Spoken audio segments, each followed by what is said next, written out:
Hello, I'm Karen Martin.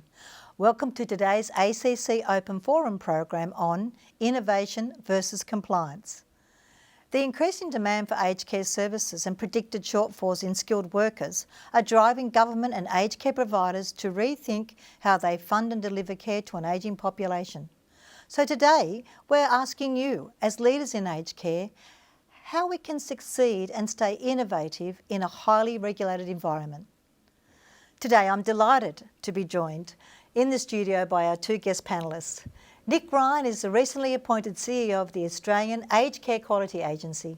Nick was formerly the CEO of Leading Age Services Australia Queensland and a senior executive with the Queensland Government for more than 12 years in Central Agency and Human Services Department. Nick is a qualified educator and a graduate of the Australian Institute of Company Directors. Welcome, Nick. Thank you very much. Hello, everyone. And also joining us today is Alison Patchett. Alison has been the General Manager, and she is the General Manager of Innovation and Development at Uniting Age Well in Victoria since 2012. Hi, Alison. Hello, Karen. Hello, everyone. Alison has also been a senior clinician. Alison's career has also included roles as an advanced nurse practitioner, educator, consultant and director of nursing for a range of organisations across the not-for-profit, private and government sectors, both in Australia and the UK. So it's over to you now. Our lines will be open throughout the program, so give us a call and join in the conversation. Tell us how you balance compliance with innovation in your organisation, or share a question, comment or give us a scenario. Our panellists are waiting to take your calls on 1800 658 499. Now, Nick, let's start with you. Nick, do the accreditation standards actually allow for innovation, or do you think they're too prescriptive? Karen, that's a good question. What the standards do is they provide a basic platform for all providers. And what they do is provide minimum standards that ensure that someone's suitable to be providing aged care. But what providers do over and above minimum standards is that's the key quality question, and that's why I'm so interested in our topic today. Fantastic. Now, Alison, in your title, you actually have the word innovation. I do. You have actually an accountability and a responsibility to ensure it's happening in your organisation. What are your thoughts? Do you think the standards allow for innovation, or are they too rigid? Well, Karen, I think rigidity is in the eye of the beholder, and it's how we interpret it. So as Nick has alluded to, the standards, we have to have regulations and enact and principles. I mean, most organisations, most industries do have that.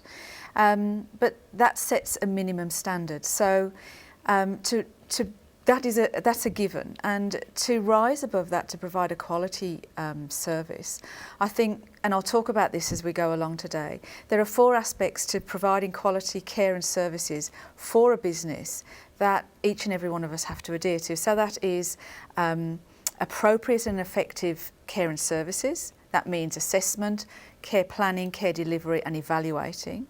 Responsiveness, that means customer service, emotional intelligence, empathy. Providing a safe environment and a safe practice, so do no harm. And then integration, everybody that works and talks and does for our consumer and the consumer themselves. We all talk the same language, we do the same things, there's no surprises. So it is a minimum standard that we have to meet, but with those 4 things we can provide a great service. And so, Nick, have you got further to add to that? I think that's a very strong point, is focus on minimum standards is important because that guarantees the safety and well-being of our clients. But the aim of the game is to provide the highest quality care for older Australians. And so any framework that says, yes, you do need minimum standards, but the real focus is upon the best quality of care for the best quality of life.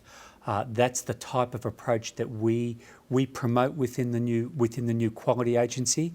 And there are some key examples that I know that we'll be talking about later today. Well, let's go to one of those examples. Right now on the phone we have Pamela Bruder from Emmy Monash Aged Care in Victoria. And Pamela's going to tell us how she uses innovation in her aged care facility. Hello, Pamela. Welcome to the program. Hi, Karen, and thanks for having my call. Pamela, I saw you present at the Better Practice in Victoria, and I know that you've got some great innovative programs out there. Talk us through. Thank you so much. Well, I actually wanted to begin just by saying that from my perspective, it isn't about innovation versus compliance. At Emmy Monash, we understand completely that compliance is framed around a duty of care to our residents and the pursuit of excellence for their psychosocial well-being.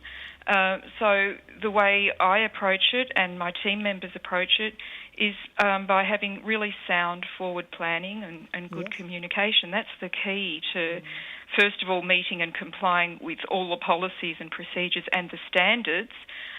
But the rest flows from our own passion for our work and wanting to achieve and implement innovative programs and, starting with a big idea, being ambitious with what we want to help our residents achieve and then just going for it. It does take consistent planning and liaison, not just between lifestyle and clinical teams, but really importantly for us is the relationships that we have with our volunteers and community partners. And those external relationships, they're precious and you need to nurture them. Yes. For instance, we have a wonderful, well-established relationship with the National Gallery of Victoria through the Art Down Memory Lane program, and you would have seen that presented at the conference. So just for the listeners, that's a dementia-specific program that encourages people with dementia to imaginatively explore and discuss prints of famous paintings in guided sessions at Emmy Monash Aged Care. And then we take those people to the National Gallery to actually see the paintings and to discuss them again in sessions that are facilitated by the trained voluntary guides from the gallery. And this is where we really rely on our volunteers who drive the buses and assist with supporting our people there, and the gallery guides. And so we ensure the safety of our residents while they're at these external sites, but on top of that, we try to ensure that they have a meaningful experience, and the testimonials that we get afterwards are just really amazing. Can I have a minute to talk about another? Certainly, go ahead, yes. Thank you. Because we have also a long-standing relationship with a local primary school, and we've been running programs with their students for 5 years now across many facets of the arts, choir, drama, art, and the school values the relationship as much as we do. And when people are on board with an idea, we're all inspired by the outcomes for our residents and for the children as well in this instance. Last year we made our own film. We ran intergenerational workshops that went from storyline creation and characters to creating a film backdrop in art sessions, and we even rehearsed a seated Zumba dance routine for the film. Fantastic. And during these types of programs, everyone is stimulated, happy. We see firsthand that engagement in arts-based and intergenerational programs, they provide the key ingredients for people to connect with an enduring capacity. That's it. And that capacity emerges during these programs, and we're lucky enough to see that. Yes. The people, they're animated, they're articulate, imaginative, and what we do is give them the space and the means to explore their imaginations and creativity, and it's astounding. It is astounding, Pamela, and just listening to you, the passion that's flowing through in your voice with what you've been able to achieve out there, and none of that's easy. But congratulations to you, and thank you so much for sharing that with us today. Great, Pamela. Thank you again for having me on. Thanks, Pamela. Bye now. Best wishes to everyone there. So, Nick, look, does the Quality Agency have a role then in promoting innovation in aged care? And if so, what is that role in respect of that? Yes, as part of the whole establishment of our new agency, there was an Act of Parliament last year, and it spells out that the Quality Agency has 4 key functions. The first is minimum standards accreditation in residential care. Soon now we'll be starting home care minimum standards. but we will continue the long-standing education strategy. But lastly was this clear focus on quality, and government and parliament felt it so important that it said that the new agency should be called the Australian Aged Care Quality Agency. When accreditation first began within Australia, about 60% of providers got 3 years. Now that's at almost 96%. So minimum standards, whilst we talk about them and they do serve a very crucial function, the whole industry is now at the point of aiming for much higher standards of quality, not just minimum standards. And so as the industry matures, the role of our agency will actually continue to grow to promote, reward, identify quality as it goes forward. And that's a great answer too, because I love the idea of having that word quality in the title now, because that's what we're looking at. But Alison, upcoming reforms will require consumers to contribute more towards their care and services. And we know this is likely to see a greater expectation of quality and personally tailored care. Just like we heard from Pamela, Yes. they're tailoring programs Yes. to suit their people's passion. So how can providers respond? And in fact, what are you doing there? Well, I actually think this is a really great opportunity for the consumer. With the new reforms really are going to enable the industry to change the way they do things. So at the moment, we, as an industry, I guess on the whole, we say this is what we have, this is what we can do. Where the new reforms really will enable us to say, well, what is it you want? How can we address that? Same as we just heard from Emmy Monash. So I had someone talk to me recently about their mother who had early onset dementia, and they were looking for a home for her and had selected 3 homes, and the top of the list they went to see and met the manager. All was very nice. Manager wanted to do a tour and said, let's do a tour, and they said, yep, that's great. Just want to tell you about Mum. My mother is deaf, so she doesn't really want to take part in some of the activities, but she really wants to be there to see what's going on. She loves reading. She's almost emptied our local library of crime and thrillers.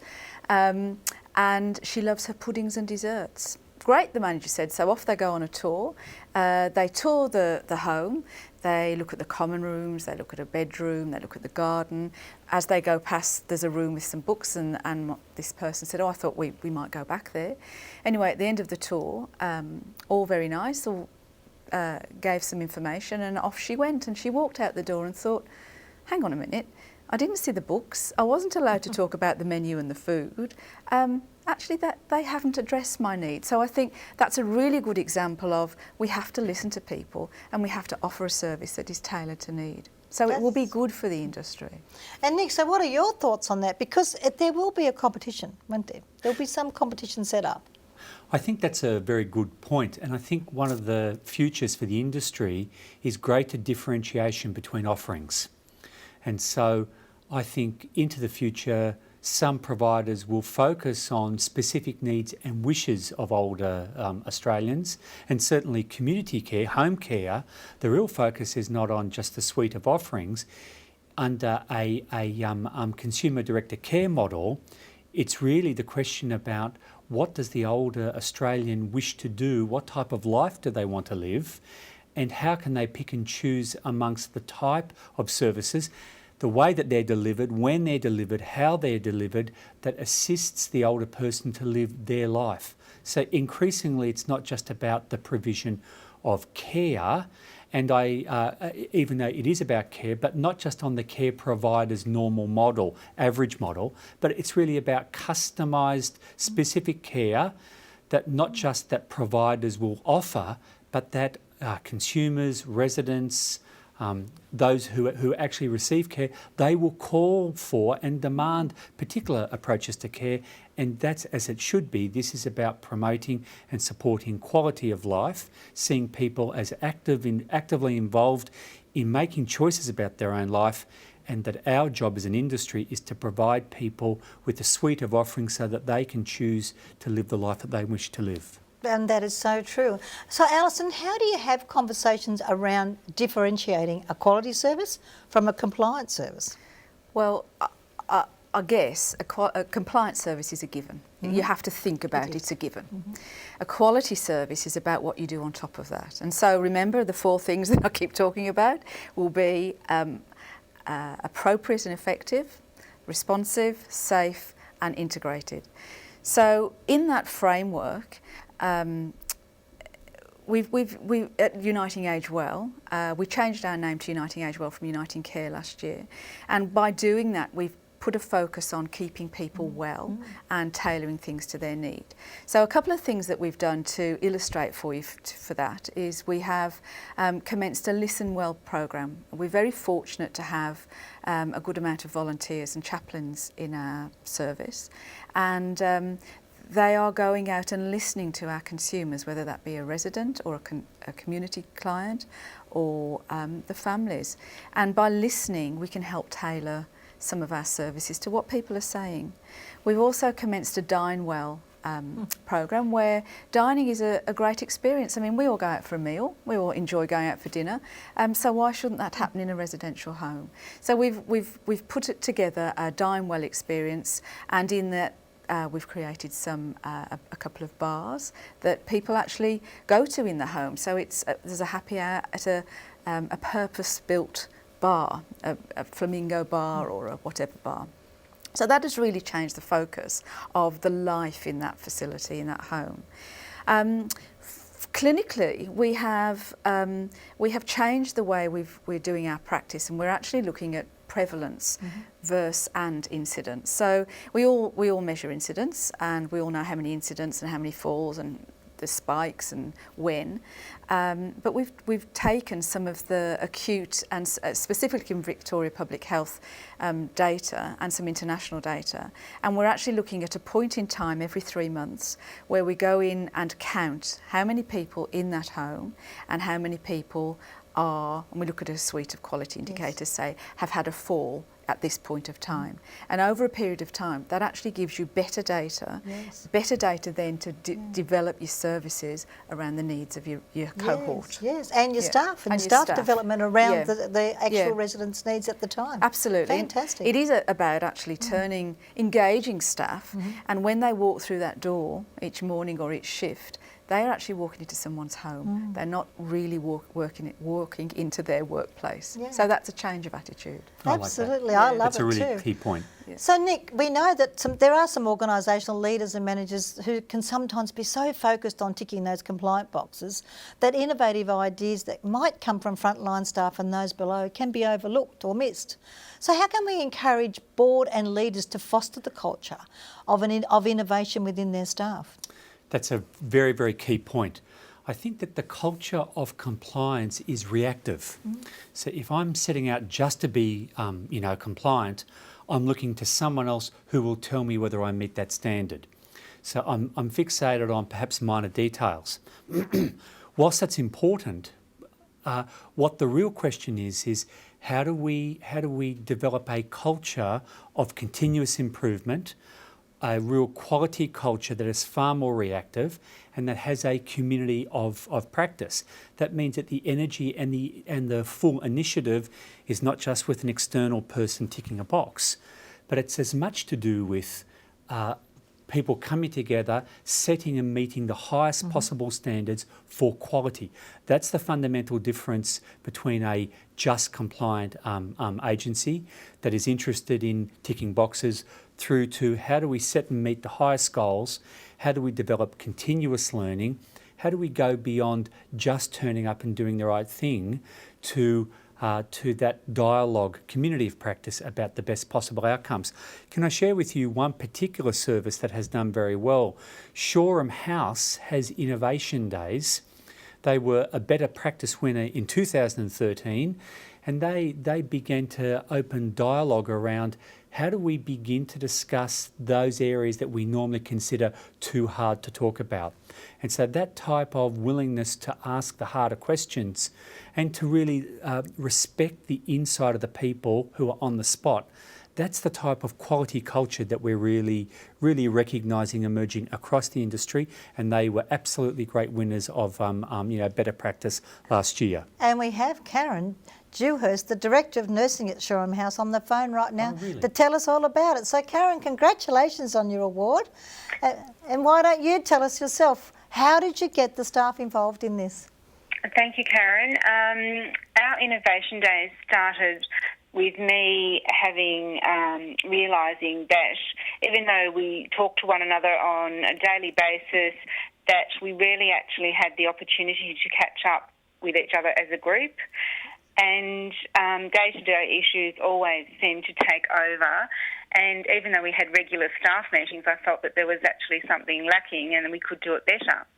So from a small remark from me, wouldn't it be great to, get together as a group? None of us seem to be able to catch up at any one time with one another. Hence our Innovation Days were born. So in December 2011, my key staff, I took them all off the floor and made them free for the whole day so that they could relax and enjoy the day, and each coordinator was asked to bring along for the day 3 ideas to share with each other, big or small, it didn't matter. So I planned an agenda, organised handouts, evaluation forms, etc., put up a flyer in the staff room to advertise the day, and other staff were actually encouraged to add items that they thought might be of interest to the agenda. Yes. And then I set the scene in our education suite with some nice music and some fresh flowers, some nice chocolates, and a small gift for each staff member that was going to be involved. And I really wanted the wow factor to be present when staff walked into the room, as I felt that would be really important in setting the mood and the scene for the rest of the day. We watched a few YouTube videos entitled Positive People and Leading a Team, and I had a lot of articles displayed around the room about that, and also articles that actually were applicable to each area, such as housekeeping, catering, clinical care, and those sorts of things displayed. So they could have been a prompt for discussion as well. Now, I also invited 3 of our residents along to come along and participate.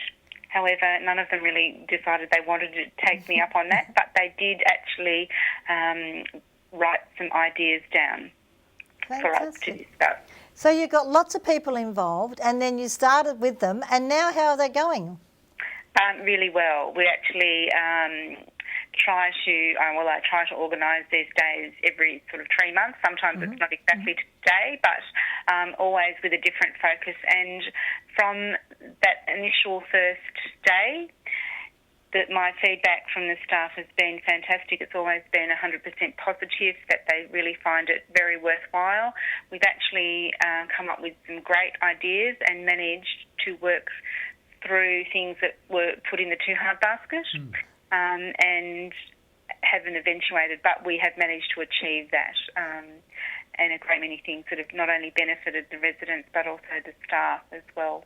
It sounds like it's a really worthwhile program that you've got going there. And the thing I love about it for you, Karen, and all your staff and residents is, unlike Uniting Care, that's a large organisation, they're managing to do this. You're a very small organisation and you're still managing to give that quality and really, that focus on the residents. So thank you for joining us today and sharing that with us. And congratulations once again. Thank you very much for having me. Bye now. Bye.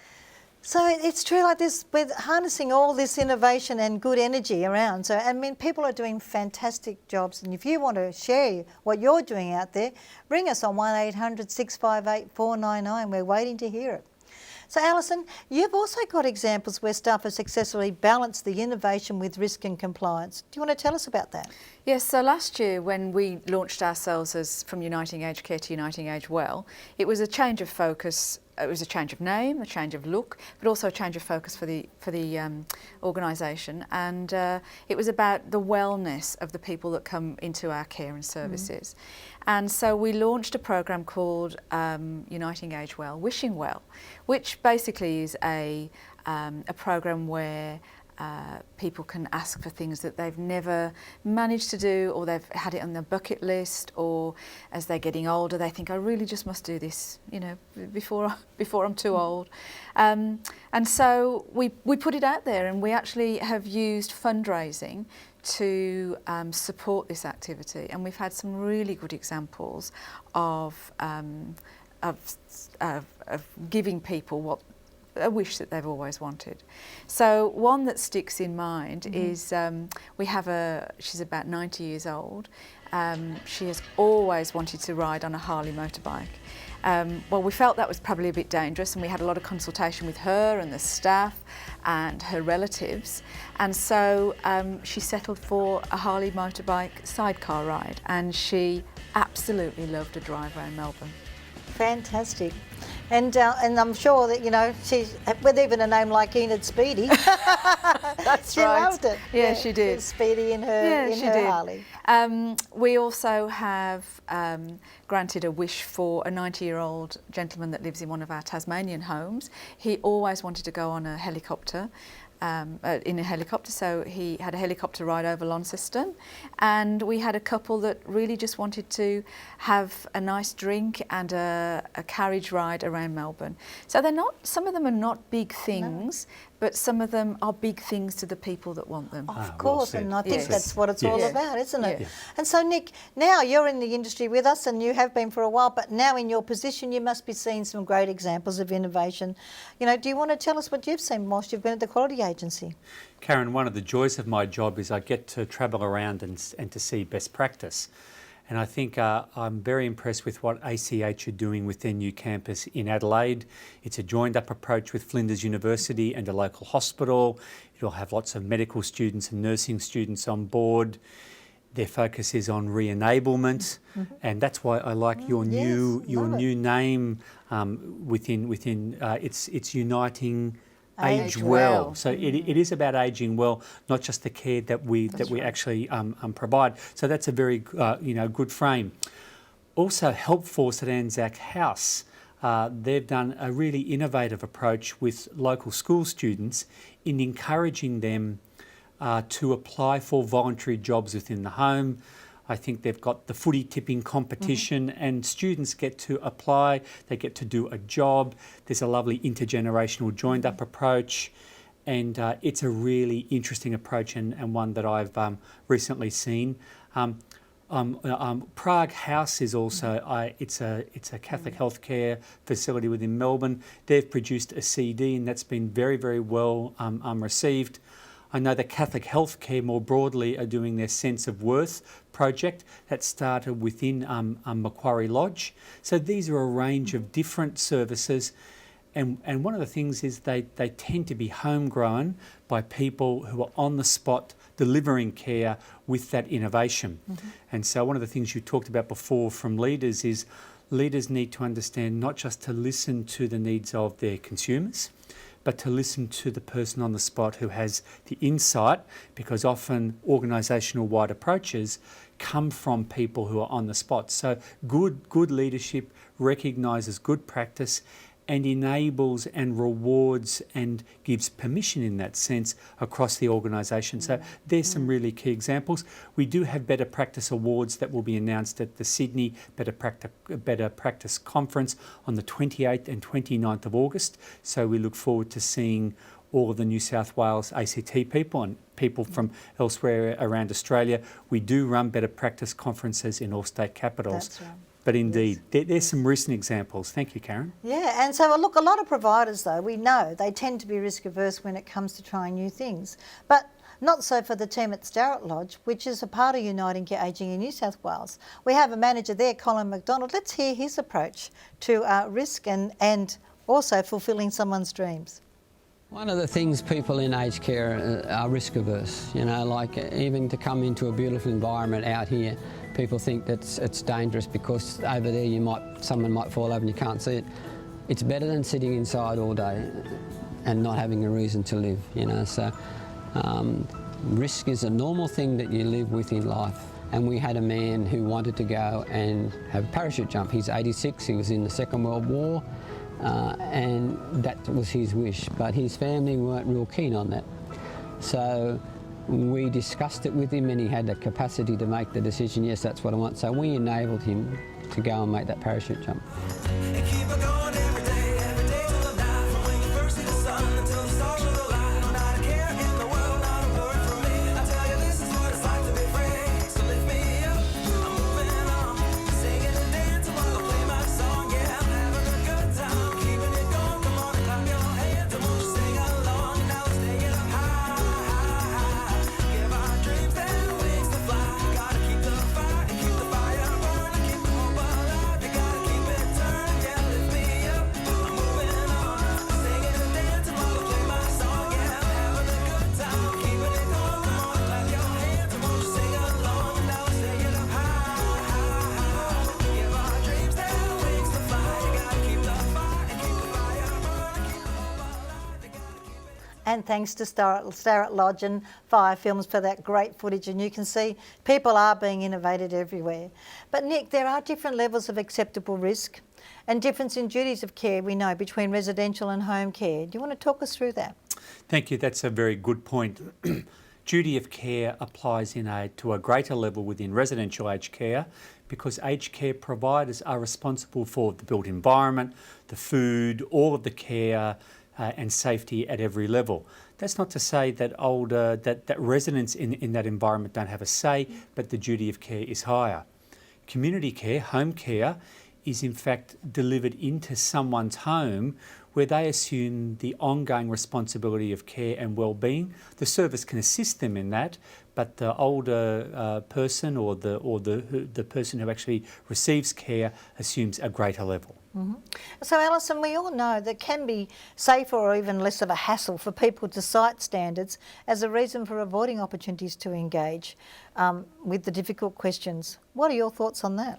Well, that's true, they can, but as we keep saying, this is the world we live in and compliance is a given.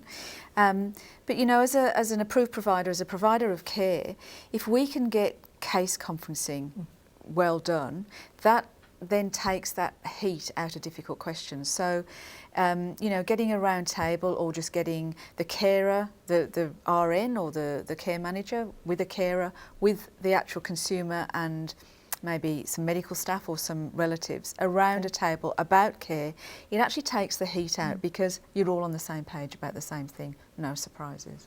Yeah, but you know, people might be sitting out there going, yeah, but we've got to do all the documentation. So Nick, tell us, what are your thoughts on regulation and what we call red tape? In fact, that's a key question.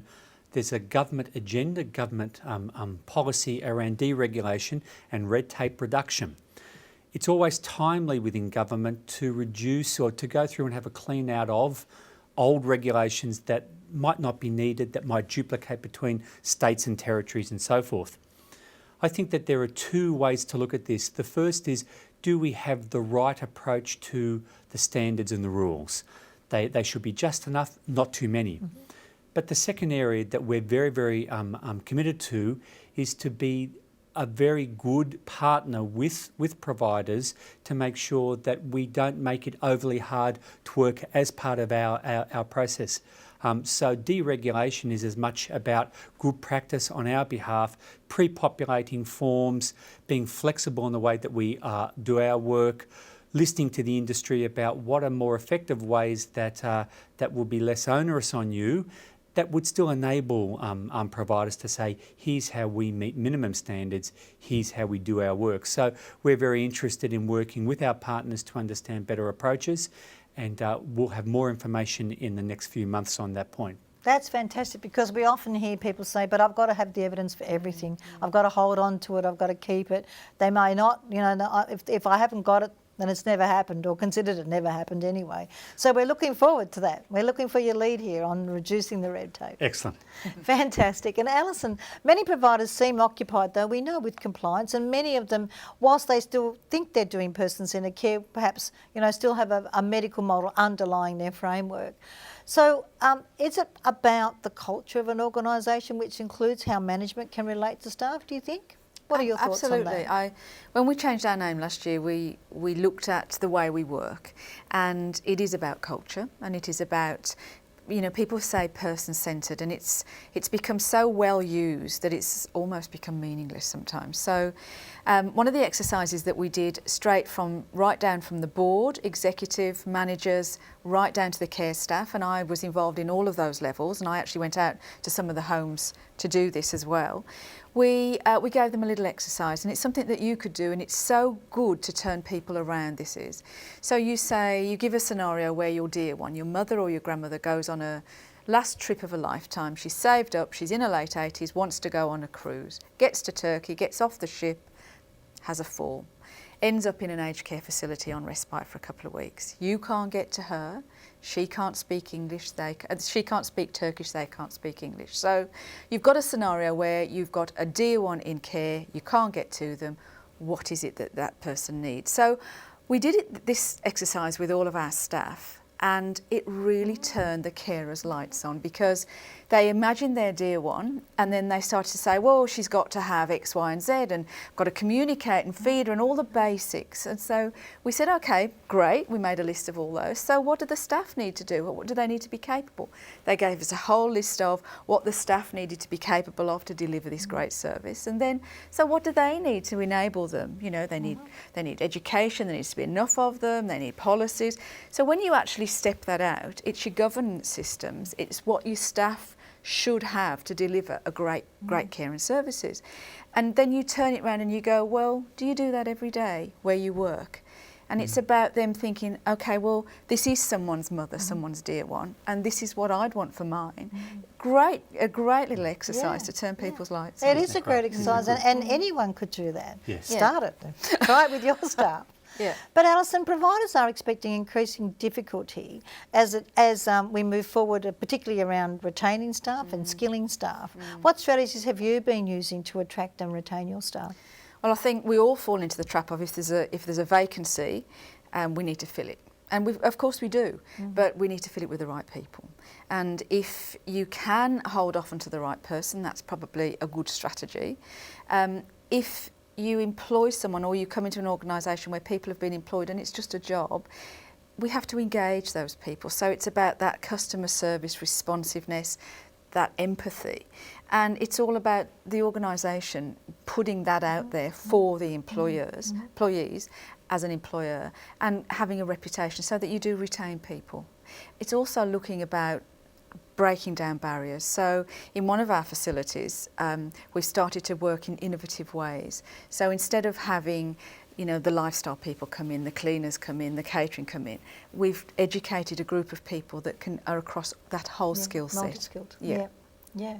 And you're using them in some of your areas? We are. So we've got a memory support unit at the moment, which high-end dementia, that our carers, they might go. We've had a lovely kitchen built that the dementia residents use. They go and open the drawers, they have a look what's in there. The carers, a couple of mornings a week, will go via the supermarket, buy breakfast, and they'll go and cook breakfast, and they'll all sit down together. And then it's about their day. It's not about the tasks that enter that day. It's about, well, you know, what would you like to do today? What time do you want to shower? Do you want to eat now? Shall we do a bit of pottery? It's about the whole day, the experience of the day. That sounds fantastic.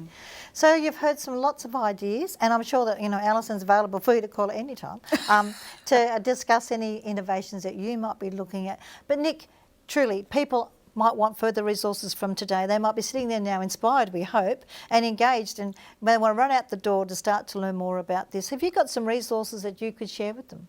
Certainly, there's lots of material online that viewers could look at.